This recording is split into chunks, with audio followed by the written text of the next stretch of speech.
So now that we have a binary operation, have defined what it is, and we've defined the identity element, so the next best place to stop is with the inverse, which is defined as if we have a binary operation star on a set S and there is an identity element in that set, then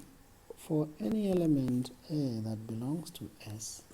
the inverse of that element, which we denote as A to the negative 1, will exist if and only if there exists such an element that A inverse multiplied or operation A is the same as A operation A inverse, and they both equal to E. So for example, in the case of where we defined addition on real numbers, we know that the identity element is 0, and therefore if we have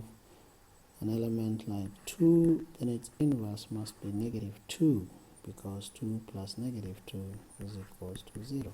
Or more generally, for any element A, it is true that there exists another element which is negative A, both of which are real numbers, so that A plus negative A is the same as negative A plus A, and they are both equal to 0. In terms of multiplication, because we know that the identity element is 1, then for any element R that belongs to, element A that belongs to R, then the inverse of A has to be 1 over A, so that A times 1 over A is the same as 1 over A times A, and they both become 1. Obviously this excludes 0, because 0 does not have an inverse in that set. Going back to the example that we already found from before, this element A operation B was defined as 3AB. We already found that this operation has got an identity, and that identity was found as E is equals to 1 over 3 from the last example. So we want to find out if there is an element A which is a real number, what is the inverse of A? So it will be such that A operation A inverse is equals to A inverse operation A, and this should be equal to the identity element, which is 1/3. So that would mean A operation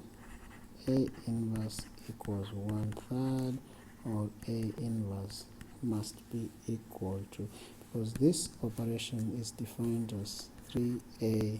A inverse, then we are trying to solve 3A A inverse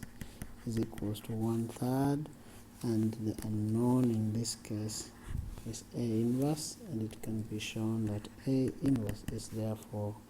equal to 1 over 9A. Obviously, since A was a real number, then 1 over 9A is also a real number, of course, except when A is equals to 0. So A cannot be equal to 0. So any element A that belongs to the set of real numbers, as defined there, will have an inverse which is 1 over 9A, obviously with A not equal to 0.